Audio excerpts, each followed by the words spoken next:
Welcome back to Monday Mod Tips. Today I'm going to be doing a complete disassembly and reassembly of the Nerf Roughcut. First, we will, of course, take a look at the controls. You wouldn't think there would be a whole lot. You'd think it'd be fairly simple, but there are a few. So it's pump action, and then pull the trigger.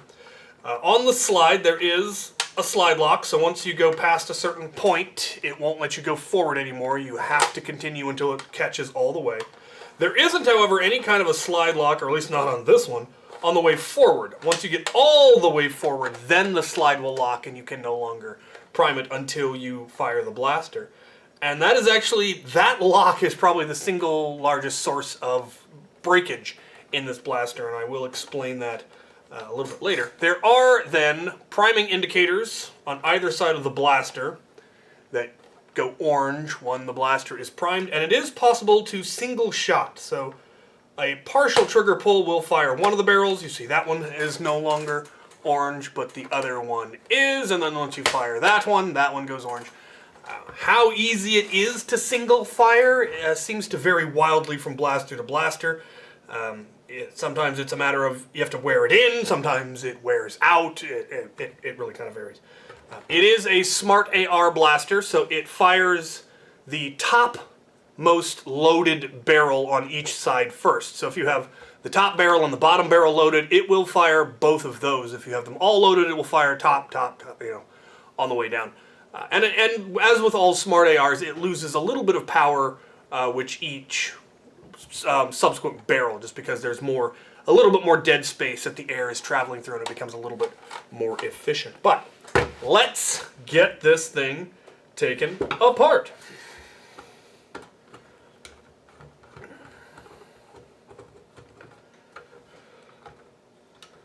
When removing the screws for the first time, I don't know if this is the first time this has been opened, the screw heads are a little rusty. This blaster had led a rough life. But the first time, always be sure to add plenty of extra pressure when you're putting the screwdriver in, and give it a sharp twist to break the seal. The screws, I believe, when they are put in for the very first time, they actually cut the thread into the plastic, and so they do kind of tightly seal, and if you're not pushing down hard enough, you will strip out the screw head rather than break that seal loose. So far, in the handle, all these screws are the same, so no worries there. There are a number of techniques that people use for keeping track of screws. You can either leave them in the other side of the blaster. Some people actually put tape over the screw holes so they don't fall out. Alternatively, if you have the original instructions, you can put the screws into the instructions roughly where they're pulled out. Or if you just have some paper, you can draw a very rough outline and stick them in. Somebody recommended getting a large magnet plate mat so that you can put the screws where they roughly belong, and I definitely need to get myself one of those. Still all the same size. And it should come as no surprise that the first two screws we find that are different sizes are the ones in the rail, as those are usually slightly shorter screws so that the rail attachment can fit over them. And then I suspect this front screw, yes, is also small. So the top three up here are our small screws, and then all the rest are exactly the same right there. Alright, get the screws out of the way. Let's take a look inside.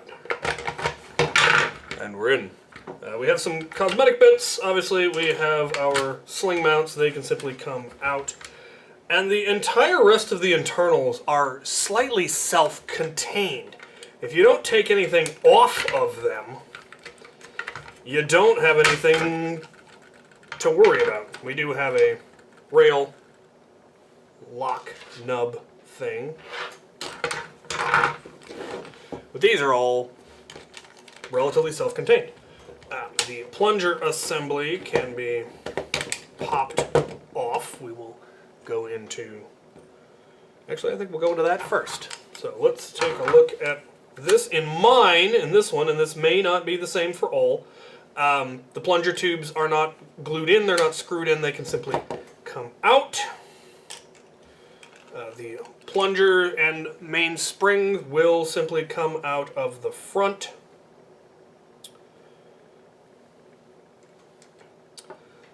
it does matter which one goes in which side.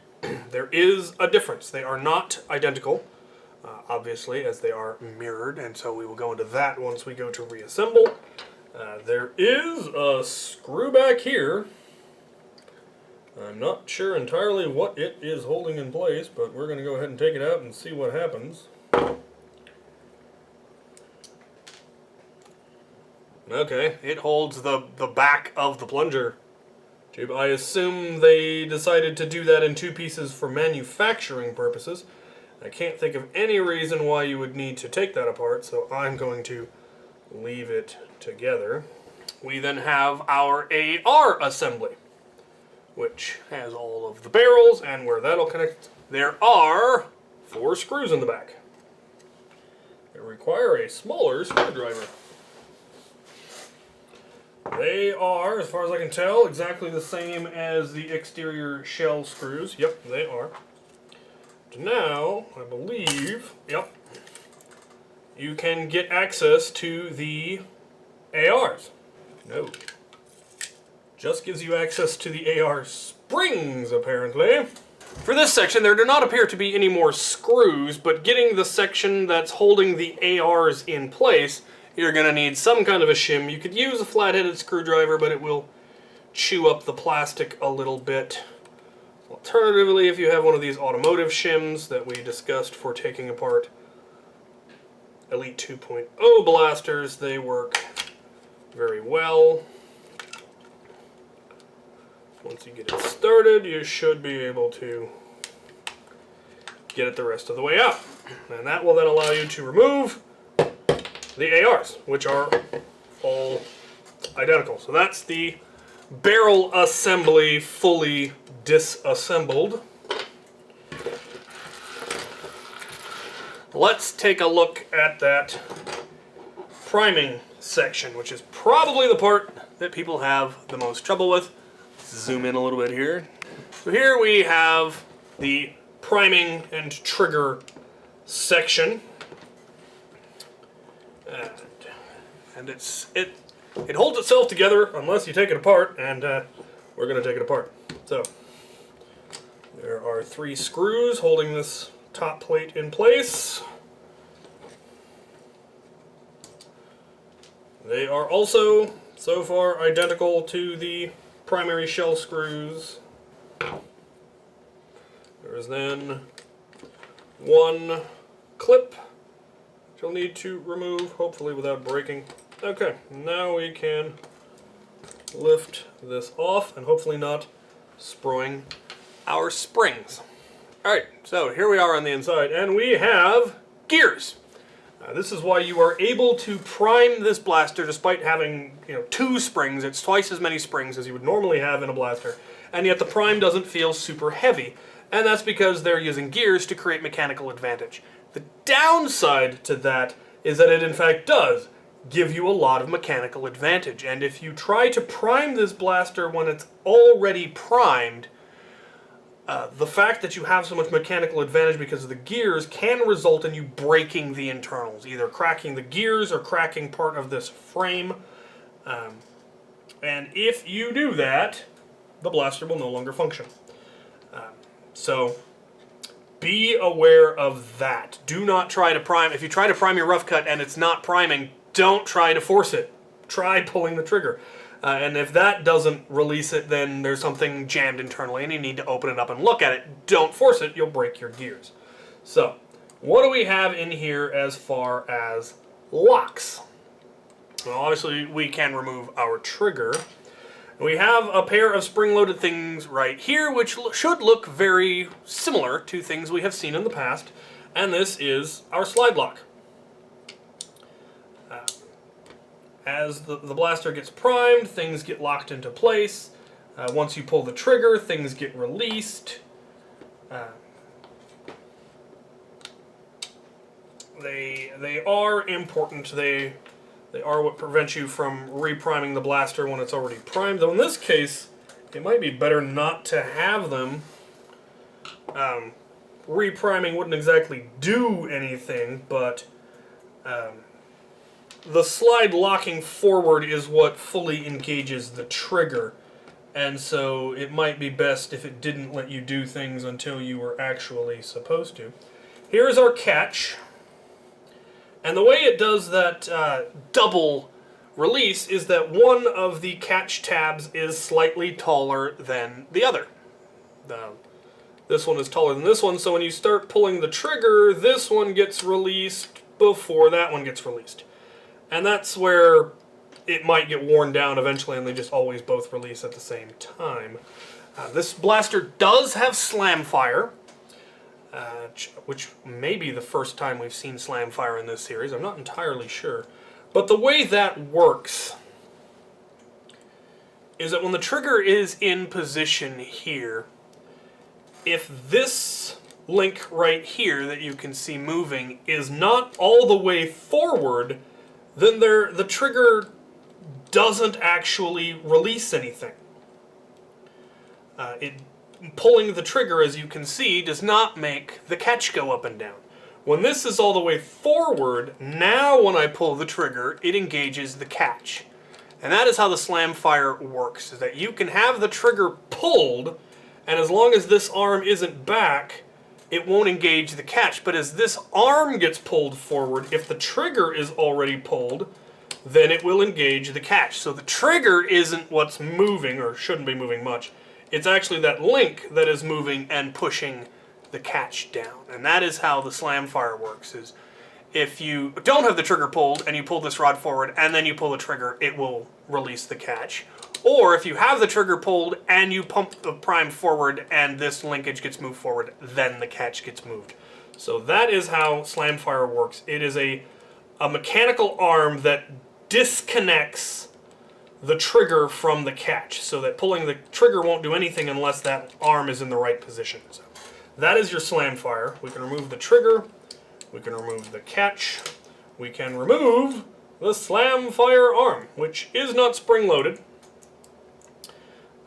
That is simply free floating in there.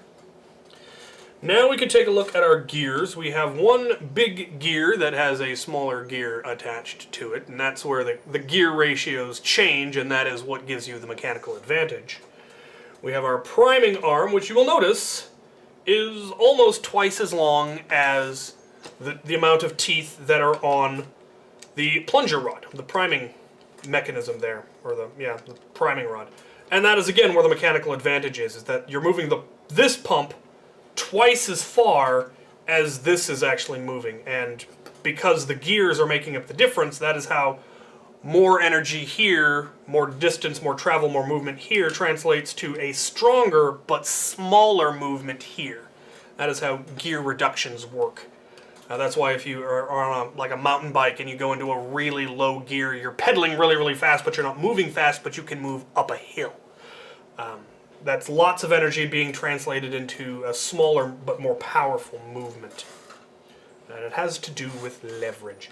Alright, we can now remove our priming rod, I suppose you would call it. And keep in mind, there are a number of rollers in here because there are things that are moving, and so to make them move a little bit smoother, they have rollers. So we do have a roller that goes in the back of this and helps keep that aligned to make sure that the teeth are all aligned properly. There was also another roller on the plate, the top plate. There was a roller right down here. And why they have it on this side and not on that side, I'm not entirely sure, but be aware of that. That will become important. We do then have another smaller gear and another roller. This one looks like a cap. It doesn't actually have a hole that goes all the way through. And that one goes right there. We do have one metal pin. And then we have a spring-loaded item here as part of the shell that I'm not going to remove because you shouldn't, and that is another one of the locks. So that is what keeps, I believe that is the bolt lock. That is the lock that prevents you from priming it when it's already been primed. And then when the plunger arms go forward, that gets pushed down and releases it. And so if you're worried about somebody trying to prime the blaster when it's already primed and breaking the gears, that would be the lock to remove, though I wouldn't recommend it. I would more just teach people how to use the blaster properly, because removing that would allow for other issues. The slide wouldn't lock forward, and it would result in confusion, I think, because you would be able to continuously prime the blaster, but it wouldn't do anything, and it would probably confuse people more. But if you're going to be having it used by a lot of small children, you might consider taking that lock out. Because even a small child with the mechanical advantage that the gears give you can break the gears. I've had it happen on some of mine in the past, and they're not easy to fix. I ended up having to wire something together with metal in one of mine in order to fix it. But as far as I know, it still functions to this day. Alright, we can now start with the reassembly, and we're going to start with this section since that's where we left off. First part we're going to install is this, which is that cap roller, and it goes on this post right here. There's really only one post it will fit on. I realize it's a little difficult to see because we're white on white, but up there in the top. Next part we're going to install is going to be this one. This is our priming sled rod thing, and it goes on that cap. And you'll notice that currently it can't move, and that is because of that slide lock that's on the far side. It's getting in the way. Now if this gets pushed down, now it can move freely. So that is the slide lock that prevents you from priming the blaster once it's already been primed. The next part we're going to install is going to be this tall cylinder, which is in fact a roller. And it is going to go into the hole on the back part of that arm. It's, again, hard to see because white on white, but and that is what keeps that bar in line. There's a channel that it goes into, and it makes sure that it can only go straight back and forward, but also rolls in there so it rolls smoothly. Next part we're going to install is going to be the smaller gear. And it has a side that is flat, and then on the other side there is kind of an indent. And the indent is going to go down so it sits properly on that post and peg. And you're going to want to make sure that the arm is all the way to the left, as far forward as it can go. Next, we're going to install the larger gear. And if the post came out with it, then you install that first. If not, it'll be where it's supposed to be. Below the smaller gear, there is another post with a hole in it, and that is where that metal pin goes. The pin is important. Without it, you won't have enough structural integrity and things will not remain aligned. The gears will get misaligned. The gear then goes onto it so that the smaller gear section goes down and interfaces with our other small gear. Again, make sure that this is all the way forward. And finally, we're going to install this part, which is the priming arm. And there is a post here on the bottom that is not a roller, surprisingly. And it goes on that so that the gap in the teeth there kind of line up with that middle post, so that it can't go any further forward without falling off of the teeth. But it will remain captive when we put the other side on. Alright, the next two parts that we're going to install are going to be the Slamfire link arm, as well as the catch. They kind of have to go in together just in the way that things are seated. So the link arm is going to be in that orientation so that this little hook is pointed up, the bend is in that direction. The catch, which fortunately the catch's spring is in fact captive. The tab there, that slanted tab on there, is going to be pointed to the right and going to be down, and this is simply going to go into there, and then they're going to drop down into position, get the spring in there on the bottom. And as with many internal mechanisms, it does matter where that link arm is. It needs to be, the back end of the link arm needs to be to the left of the bottom tab on our priming rod. And that is so that when that priming rod, if we undo the lock back there, when that priming rod goes all the way forward, it catches the link arm and pulls it forward, thus locking the trigger into position so that when you pull the trigger, it will in fact fire. That is what creates the link between the trigger and the catch, is that arm being pulled forward by this arm. When it moves back, then that link is free to be moved back, and it disconnects the trigger from the catch, and that is why you're able to hold the trigger down without it releasing until the slide is fully forward, because the slide moves forward and pulls that arm into position so that the trigger interfaces with the catch. The next two parts are part of that slide lock. There are this part, which goes right here. In that orientation it is in the picture. And be careful, the springs are not captive on these next two parts, and they are quite easy to sproing if you are not careful. The second part is this one. And it goes just to the left of that with the spring facing to the left and the little tab pointed up. And there I have sproinged my spring. Be careful of that. It might be easier, let's find out, if we have the priming arm back. Yeah, that'll make it easier. Now we can get it in. And the reason it's easier with that priming rod back is that, or that linkage arm, that slamfire link arm, is it does in fact interface with that smaller part. When the slide starts coming back, the larger of the two parts, and again I don't know how well this is showing up white on white, is going to lock into place there. You heard it click.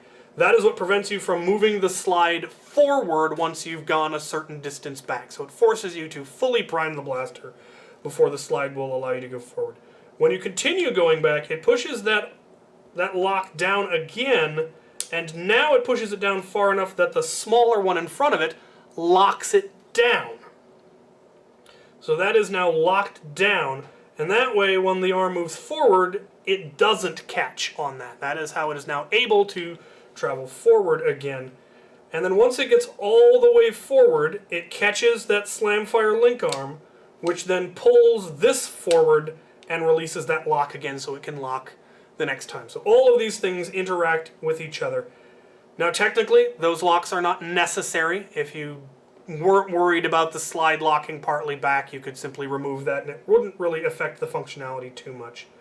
The other lock on the far side of the blaster that locks it forward when it's fully primed is a little bit more important to ensure that you're not, repriming an already primed blaster. But if you wanted to be able to deprime the blaster, which there really isn't as much need to do that in this blaster as in other blasters, but that lock on the far side is the one that you would remove if you wanted to be able to pull the prime back while it was trying, pull the trigger, and ease it forward to deprime. But that is how all of those go into place. And then finally, our trigger comes in, and simply you pull down and you can get the trigger in there and it will stay fairly well.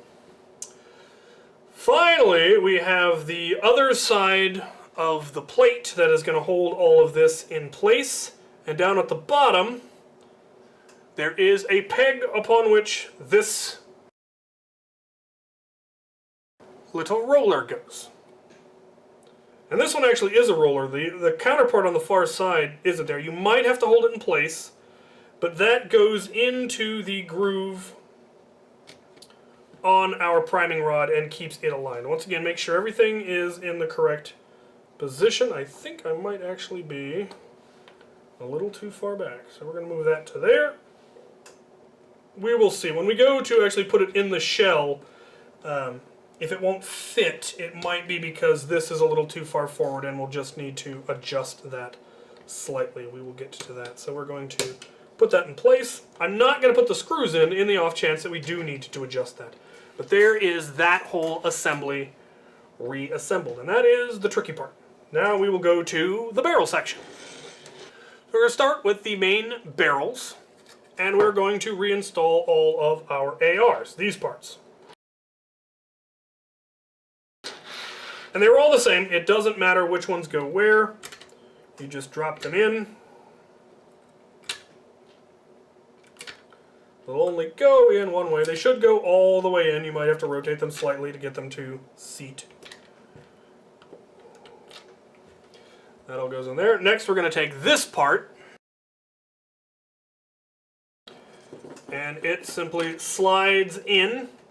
The upper part that's slightly notched needs to line up with the part on here that's slightly notched. There's really only one way that it will go on, and it is just friction fit. Squeeze it down good and tight. There's that. Next, into these holes, we're going to put one catch, or one AR spring each. And there will be 8 all together. Once you have all 8 of those in there, then the final piece goes on top. Push it down good and secure.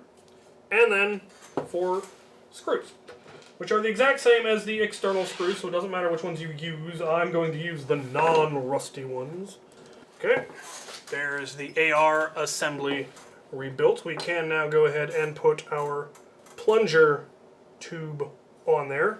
The tube itself doesn't matter which way it goes. It's the same in whichever orientation it is, but it does matter which one of these goes in which. They look very similar, but they are not the same. They are in fact slightly mirrored, and one of them has a notch on it.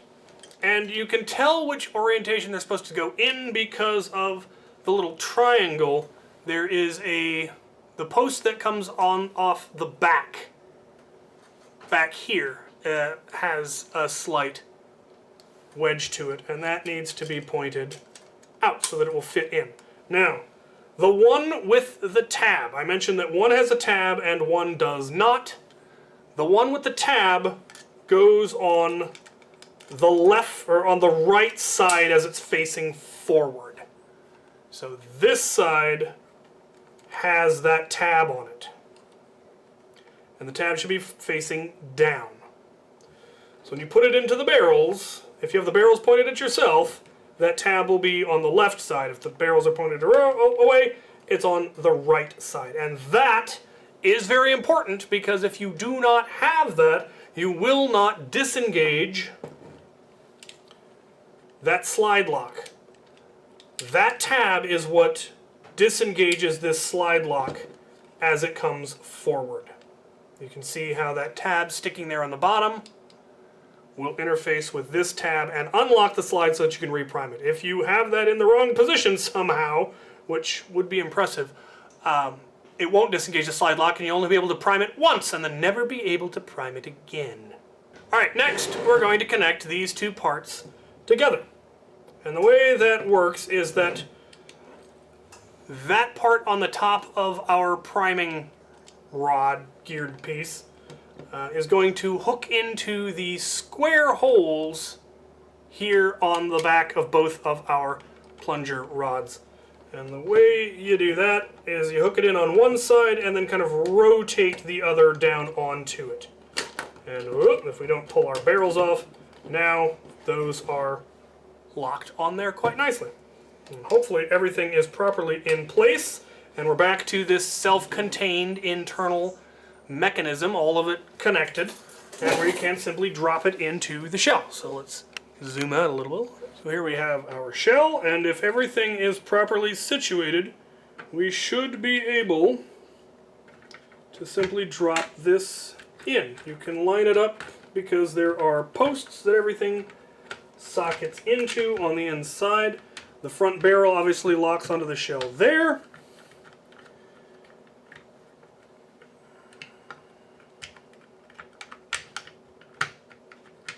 And here's where we didn't put the screws into this plate so that we could adjust this as necessary. It should be so that this bottom tab here is resting on that front bit. and can't go any further forward. And as you can see, it currently is. So, hypothetically, we can now make sure that our trigger is in place and its spring is in its groove. We can now put those three additional screws in. Should have 3 more screws that don't have any rust on them. I do. Alright. Last parts we have are the external, or the cosmetic ones. We have our rail lock nubbin thing. We have our sling mounts that go there and there. And finally we have the other half of our shell. We lock on there, and again, if it doesn't go easily, if it doesn't lock down nicely without you having to use too much force, you've got something out of alignment and don't force it. It won't work. We can now put in the shell screws, and I'm going to go ahead and start with the 3 little ones, the smaller ones, which are these top 3, just to get them out of the way so I don't confuse them. If you try to put the full length one into one of these screw holes, you're going to end up pushing all the way through to the far side, and then things won't want to fit on your rail. There'll be a little white dot on the far side as the plastic gets stressed and warped. So make sure these top first 3, the sight and the 2 rail ones, are your short screws, and then all the rest are identical. Right, we have it back together. It appears to be working. Can we fire one shot at a time? Yep. Can we prime it when it's already primed? Nope. Does it lock part way? Yep. So all of the controls are working. A note on the controls, and this is again where a common breakage I suspect comes, and also I think where the breakage is happening with the Elite 2.0 version of this. When it's primed, you cannot prime it again. But if you are trying, if you're pulling back on this when you pull the trigger, it will remain locked. And you have to actually let it go forward a little bit before it'll disengage that lock. And that is simply because by trying to pull it back, you're putting tension on that lock mechanism and it can't release. Now, adding extra lubricant might help that. Heavier internal main springs might help that. But in general, you just need to make sure that you're not pulling the slide before you've pulled the trigger. And it shouldn't be an issue with slam fire, but if you're rather than slam firing or just rapid pulling the trigger, you might end up locking that and then trying your best to pull it back because you're in a stressful situation and you need to prime, and you'll tear those gears. And I suspect that's probably what has gone wrong with like Wacom's Elite 2.0 version of this when he broke his, is he was slam firing it very, very quickly, and I suspect that slide lock didn't disengage, and so he ended up tearing the internal gears. And I don't regard that as a mistake, a user error on Wacom's part. I absolutely consider that a design flaw in the blaster. Is if it has slam fire, that mechanism should be robust enough to survive that. They either needed to design that lock in such a way that it didn't snag like that, or they needed to make the internals strong enough to be able to withstand the prime. But that's Elite 2.0 being even cheaper. That was the problem we ran into with this, and then it's worse in Elite 2.0. But that is a considerable risk with this, is if you hand this to someone who doesn't really know how to use it, there is a good chance that they'll try to prime it while the lock is engaged and end up snapping the internal gears. So if those gears get broken, there are replacement gears out there, I believe, now. And like I said, I had to wire one together with baling wire once many years ago because some kid tried to prime it while it was primed and broke the gears. But there it is. There is the full disassembly and reassembly of the Roughcut. Hopefully this was helpful to some of you. Survey for which blasters you want me to cover in the future will still be down in the description. Feel free to vote for as many of them as you would like. I will get to them as I can. It really doesn't help for you to comment, hey, can you do this one? Hey, can you do that one? That's what the survey is for. Go to the survey. Take the survey. Fill out the survey. And I will get to them eventually. It's a long list, as you can see, and I'm getting to them as quickly as I can based on which ones have the most votes. So, there you have it. Thank you for watching.